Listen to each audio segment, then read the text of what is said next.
My dear students, आज हम पढ़ेंगे संज्ञा। ठीक है, संज्ञा क्या है? जैसे कि आप किसी भी चीज़ को देख लो, चाहे कोई स्थानों के नाम देख लो, चाहे किसी इंसानों के नाम देख लो, चाहे भावों के नाम देख लो, पशु पक्षियों के नाम देख लो, चाहे वनस्पतियों के नाम देख लो, फलों के नाम देख लो, फ्रूट्स के नाम देख लो, दिनों के नाम देख लो, आपको उनको उनके नाम से बुलाना होगा। ठीक है, इसका मतलब किसी भी चीज़ को हम उनके नामों से बुलाते हैं। तो जैसे पहले हम बात करते हैं व्यक्तियों के नाम, स्थानों,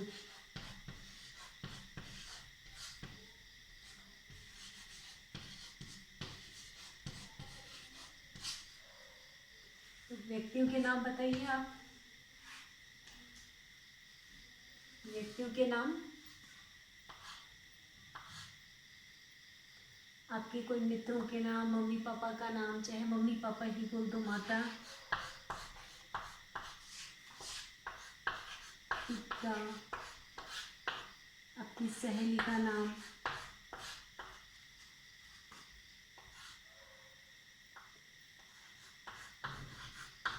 ठीक है, आपके दोस्त का नाम, मतलब किसी भी व्यक्ति का नाम, चाहे वो डॉक्टर का नाम हो, चाहे किसी का भी नाम हो, वो क्या हो गया? व्यक्तियों के नाम। और स्थानों के नाम, स्थानों मतलब जगह के नाम, कोई भी जगह हो सकता है, चाहे होटल हो, चाहे आपका विद्यालय हो, चाहे आपका घर हो, चाहे कहीं पे भी जाते हो, कोई जैसे नदी, यहाँ नदी के किनारे कोई नदियों के नाम हो, वो भी एक स्थानीय हो गया। फिर पहाड़ों के नाम, ये सब क्या हो गए? स्थानों के नाम, है ना।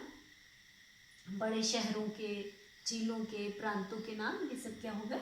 स्थानों के नाम। तो आप कौन सी जगह रहते हैं? तो मैंने लिखा आगरा, घर, विद्यालय,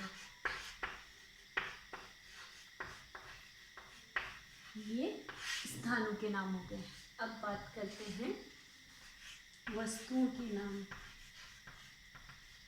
वस्तुओं के नाम, ठीक है, वस्तुओं के नाम। मेरे हाथ में क्या है? चौक। ये क्या है? Black board. श्याम पट, जिसको हिंदी में बोलते हैं श्याम पट। ठीक है, मैं वीडियो किससे बना रही हूँ? मोबाइल से। वह भी वस्तु का नाम हो गया आदि, कुछ भी हो सकता है। ठीक है, अब मुझे तुम लोगों को पढ़ाकर कैसा लग रहा है?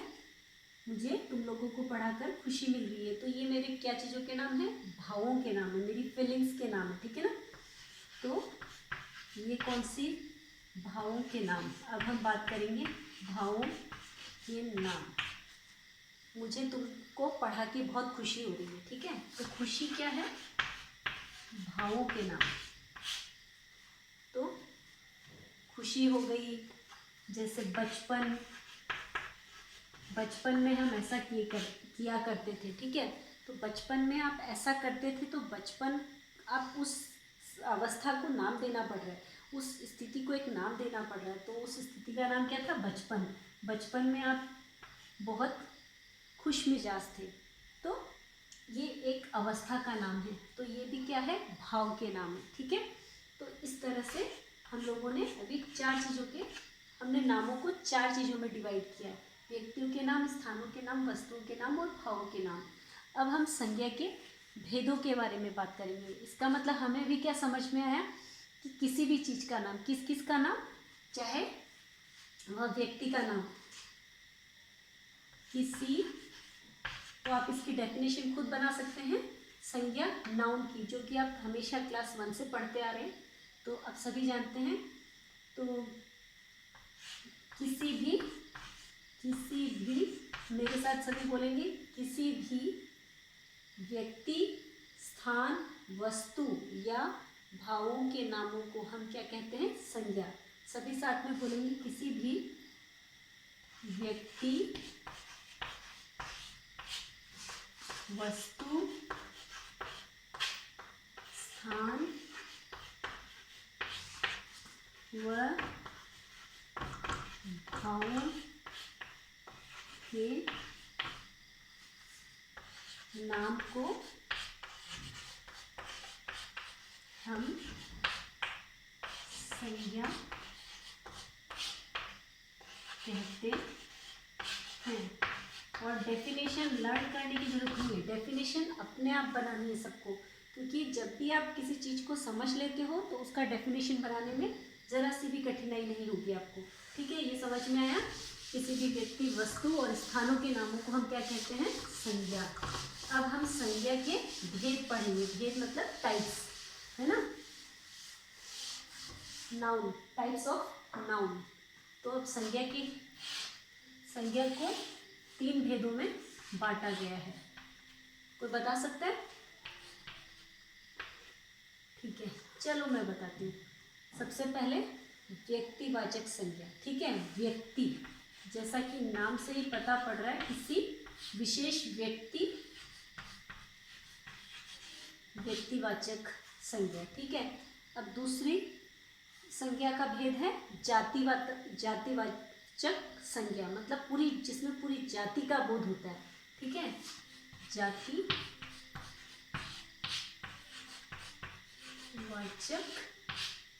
संज्ञा।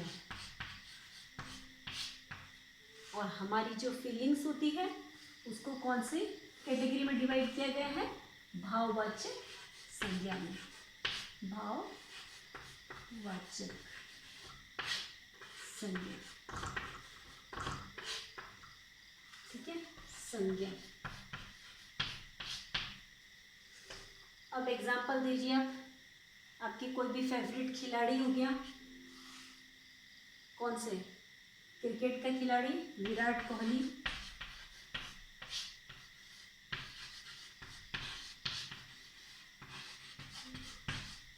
कोई भी अभिनेता, अभिनेत्री तो दीपिका,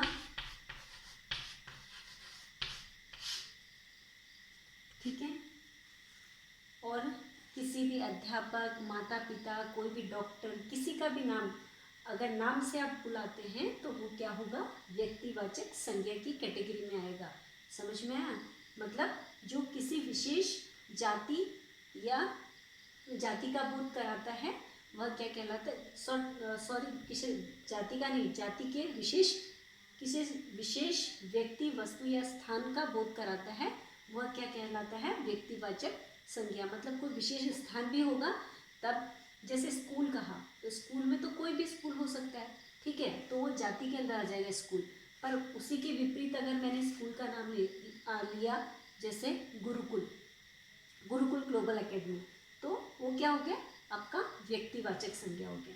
मैंने कहा खिलाड़ी, तो खिलाड़ी क्या है?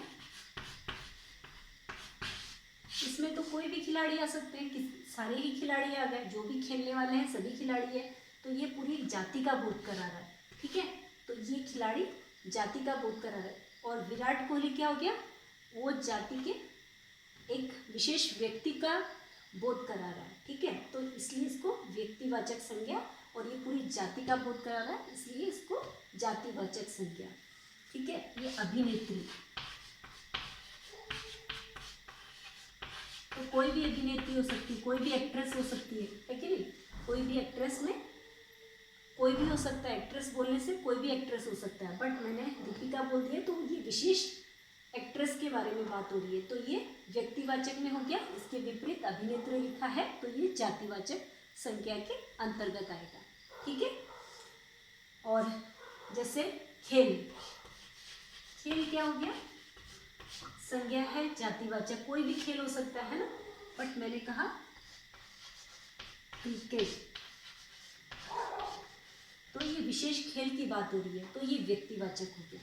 ठीक है, और अब भाववाचक संज्ञा की बात करते हैं। ये थोड़ा सा पहचानने में सबको कंफ्यूजन होता है, बट मैं कोशिश करूँगी कि आपको इस तरह से पढ़ूँ कि आपको पहचानने में मुश्किल ना हो। ठीक है, जैसे मैंने एग्जाम्पल दिया था, मुझे तुम लोगों को पढ़ाकर बहुत खुशी मिल रही है, तो खुशी क्या होगी?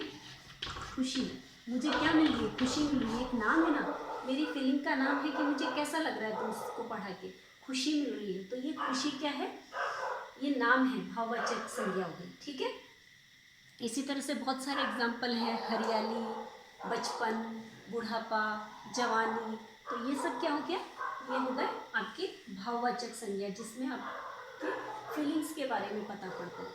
और एक जरूरी जानने वाली बात यह है कि कभी कभी क्या होता है, व्यक्तिवाचक संज्ञाएं भी है ना, व्यक्तिवाचक संज्ञा, जैसे व्यक्तिवाचक संज्ञा जो होती है वो है जातिवाचक संज्ञा की तरह प्रयोग में आती है। कैसे, एग्जाम्पल देती हूँ मैं एक, जैसे कि श्रवण कुमार। ठीक है, श्रवण कुमार ये तो एक नाम है,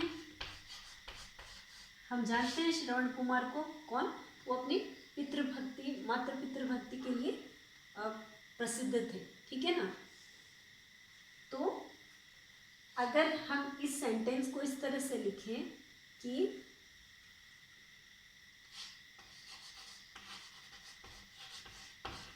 कलयुग में भी श्रवण कुमारों की कोई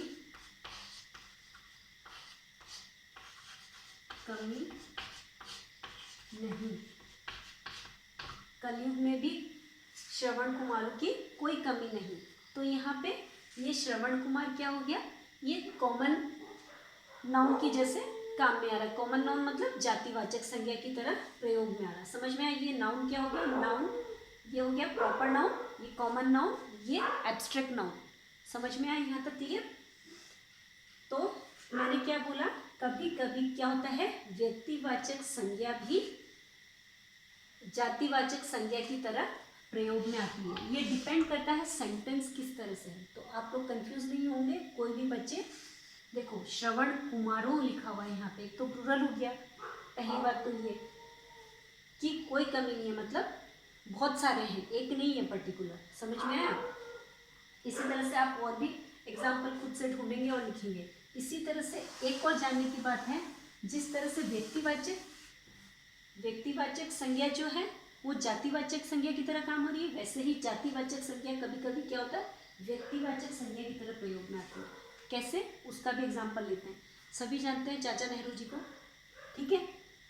तो पंडित जवाहरलाल नेहरू, तो हम अगर पंडित जी बोलते हैं, पंडित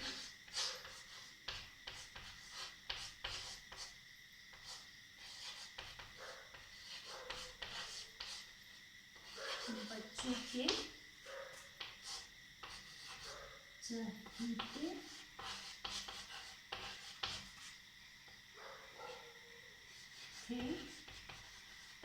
हैं और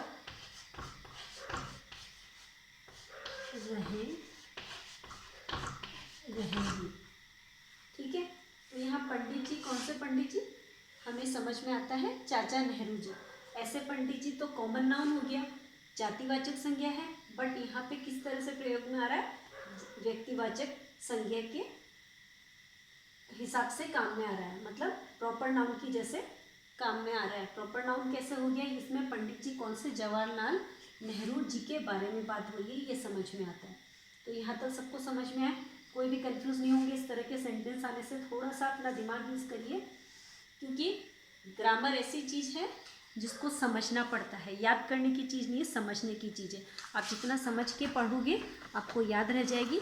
हाँ, ये हो सकता है कि आपको सीरियली याद नहीं रहे, लेकिन आपको ये याद रह जाएगा, ठीक है। और अब बात करते हैं हम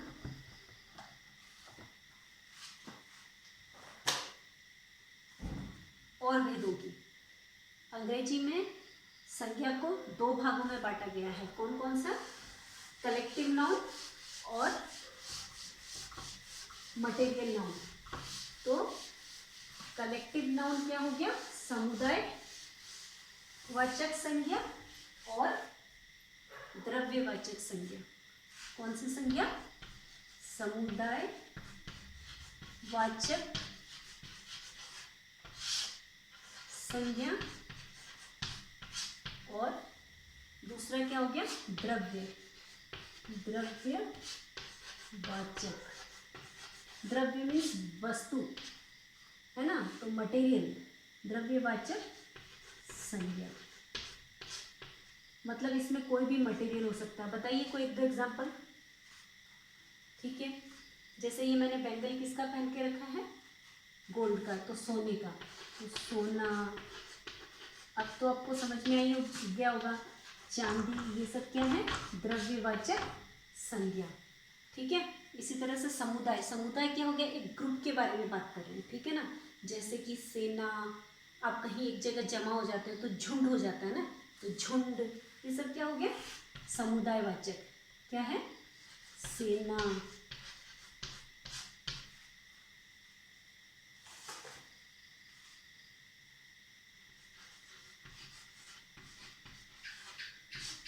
एक जैसे आप सब अभी कक्षा में बैठ के पढ़ रहे हैं, ठीक है, तो आप सब एक साथ बैठे हैं, तो ये क्या हो गया, ये भी कलेक्टिव नाउन हो गया। कक्षा है बट है कलेक्टिव नाउन। ठीक है ना, तो कक्षा, ये सब आदि। इस तरह से और भी बहुत सारे एग्जाम्पल हैं, आप खुद देखेंगे।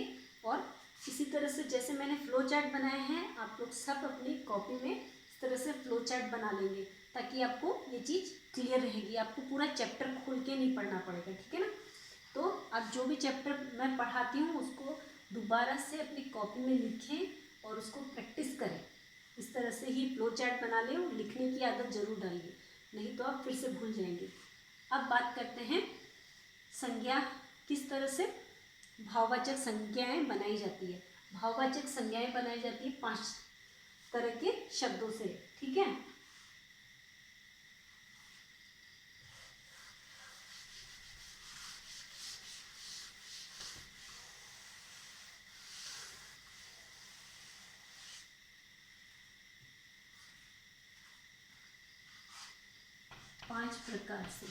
पांच प्रकार के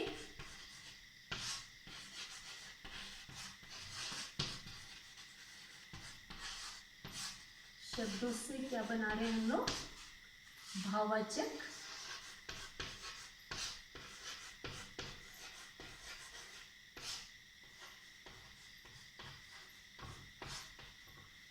पहला लेते हैं हम लोग एग्जाम्पल, किससे, जातिवाचक।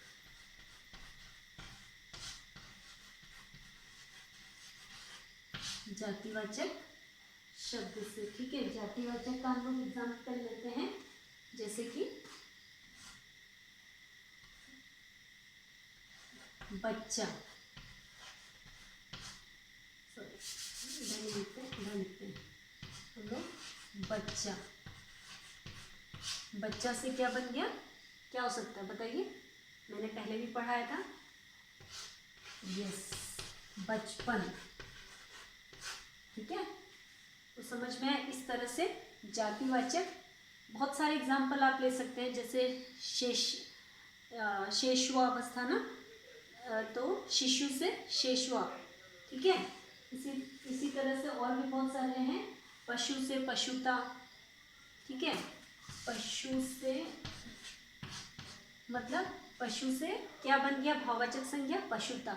उसका नेचर कैसा, उसमें पशुता कूट कूट के भरी है, मतलब वो जानवरों जैसा व्यवहार करता है, तो ये हो गया भाववाचक संज्ञा पशुता।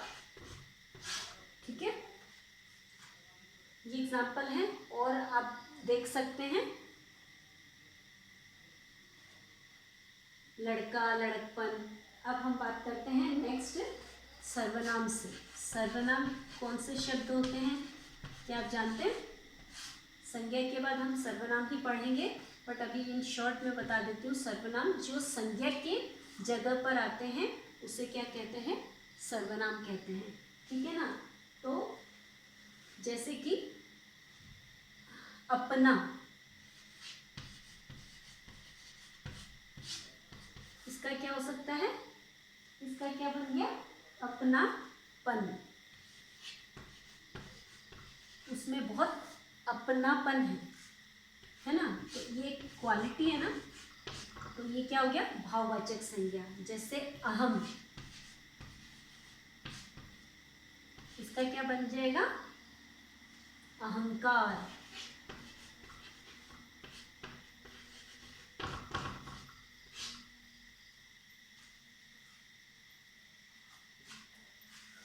ठीक है, ये समझ में आया। अब हम तीसरे एग्जाम्पल पे चलते हैं, वह क्रिया शब्दों से। क्रिया शब्दों से कैसे बनेगा?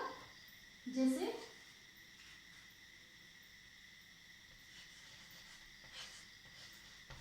खेलना। खेलना क्या है?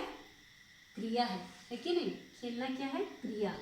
तो इससे क्या बन गया? सॉरी, मैंने यहाँ पे मुझे लिखना था क्रिया। ठीक है, क्रिया शब्दों से किस तरह से परिवर्तन आता है? खेलना से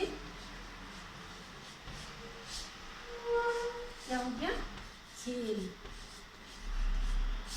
ठीक है,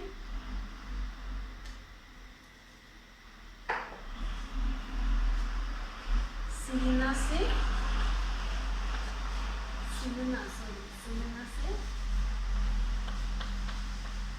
सिलाई।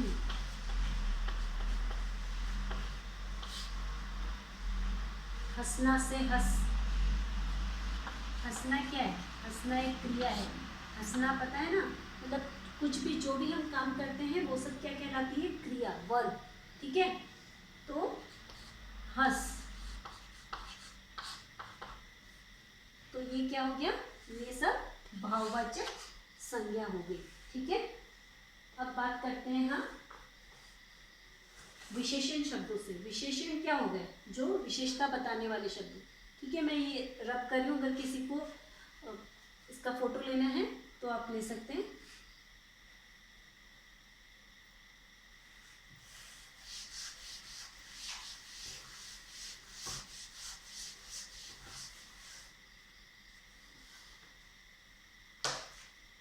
विशेषता बताने वाले शब्द कहलाते हैं विशेषण। तो किसकी विशेषता बताते हैं? जो संज्ञा की विशेषता बताते हैं उन शब्दों को विशेषण कहते हैं। जैसे कि सफल, कुशल,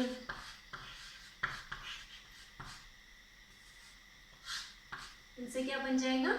इसमें अगर आप ता लगा दोगे तो क्या बन जाएगा? सफलता, कुशलता। उसने सफलता प्राप्त की। किस तरह से? सफलता प्राप्त की। तो कुछ चीज प्राप्त की, उसका क्या नाम है? सफलता। ये एक फीलिंग है, एक भाव है, तो इसलिए ये भी एब्स्ट्रैक्ट नाउन है, भाववाचक संज्ञा है। सॉरी, कुशलता।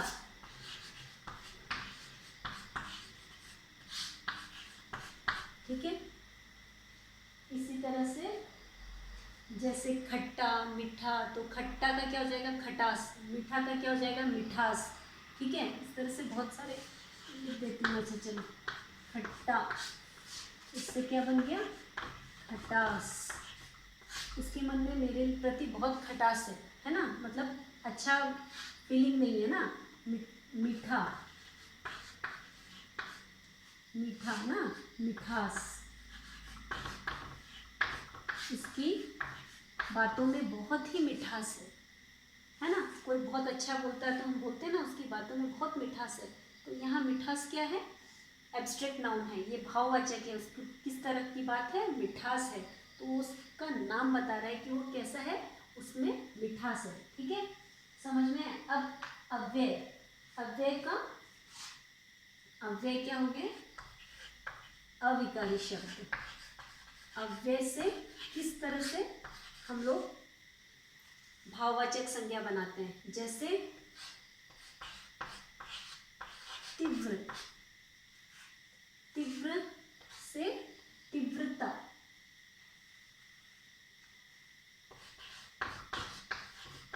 तीव्रता। समीप, समीप से समीपता।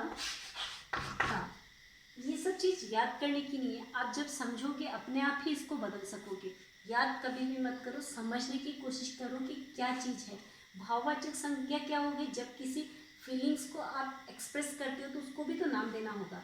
हाँ, वस्तु के नाम आप समझ में आ जाता है, व्यक्ति के नाम आप समझ सकते हो, स्थानों के नाम आप समझ सकते हो, बट सबसे ज़्यादा समझने में मुश्किल होती है भाववाचक संज्ञा। भाववाचक संज्ञा की सबसे बड़ी विशेषता है कि आप उसे छू नहीं सकते हो, है ना। ये सिर्फ एक फीलिंग है, ये महसूस की जाती है। तो आप उसको भी तो नाम देना होगा। आपको कैसा लग रहा है, अच्छा लग रहा है, बुरा लग रहा है, खट्टा चीज़ है, मीठा है, तो ये चीज़ किस तरह से, उसमें खटास है, मिठास है, ये सब चीज़ क्या है, भाववाचक संज्ञा है ना। तो इन सब के भी आपको नाम देने पड़ेंगे। तो जैसे जैसे आप पढ़ेंगे और आप ध्यान देंगे कोई चीज़ पे, तो आपको ये चीज़ सब क्लियर हो जाएगी। तो ये चैप्टर वैसे तो हमारा कंप्लीट है, बट फिर से एक बार क्विक रिवीजन। तो संज्ञा क्या है, व्यक्ति, वस्तु, स्थान और भावों के नामों को हम क्या कहते हैं, संज्ञा कहते हैं, नाउन। तो नाउन, ये चीज़ सबको समझ में, नाउन क्या हुआ, किसी व्यक्ति, वस्तु, स्थान और भावों के नामों को संज्ञा कहते हैं। मतलब नाम, किसी भी चीज़ का नाम हो सकता है ना, नाम हो गया संज्ञा। और संज्ञा के 3 भेद होते हैं। मेन हम लोग हिंदी में पढ़ते हैं 3 भेद। वो कौन से हैं, जातिवाचक, जाति मतलब कॉमन नाउन, जिसमें group of thing, people, place के बारे में बात किया जाता है, ठीक है। और प्रॉपर नाउन मतलब व्यक्तिवाचक संज्ञा, मतलब इसमें पर्टिकुलर किसी व्यक्ति, वस्तु और स्थान के बारे में बात की जाती है। तो डेफिनेशन आप अपने आप बना सकते हो, है ना। डेफिनेशन भी याद नहीं करना है कभी भी, अपने आप समझ के लिखना है। मतलब विशेष व्यक्ति, वस्तु और स्थानों के नामों को हम क्या कहते हैं, व्यक्तिवाचक संज्ञा कहते हैं। उसके बाद आती है एब्स्ट्रैक्ट नाउन, जिसके बारे में हम अभी तक पढ़ रहे हैं, भाववाचक संज्ञा। यहीं पे सब लोग कंफ्यूज होते हैं, तो कंफ्यूज होने की जरूरत नहीं है। जब भी आपको नहीं समझ में आए, आप मेरे कमेंट बॉक्स में भेजें, मैं आपकी कंफ्यूजन को दूर करने की कोशिश करूँगी, ठीक है। तो हम लोगों ने ये भाववाचक संज्ञा, जिन्हें हम सिर्फ महसूस कर सकते हैं, वो होती है भाववाचक संज्ञा, ठीक है। और भाववाचक संज्ञा को बदलने के लिए हम 5 प्रकार के शब्दों को भाववाचक संज्ञा में बदल सकते हैं। पहला हम लोगों ने पढ़ा था, सबसे पहले हम लोगों ने पढ़ा था जातिवाचक संज्ञा से किस प्रकार से भाववाचक संज्ञा बनाई जाती है, ठीक है। किससे, जातिवाचक संज्ञा से भाववाचक किस प्रकार बनाई जाती है, क्रिया से किस प्रकार भाववाचक संज्ञा बनाई जाती है। फिर हम लोगों ने पढ़ा था कि सर्वनाम से किस प्रकार भाववाचक संज्ञा बनाई जाती है, विशेषण से किस प्रकार भाववाचक संज्ञा बनाई जाती है, अव्यय से किस प्रकार भाववाचक संज्ञा बनाई जाती है। तो ये आई थिंक ये टॉपिक आप लोग का सबका क्लियर है, ठीक है। तो बाय बाय, टेक केयर।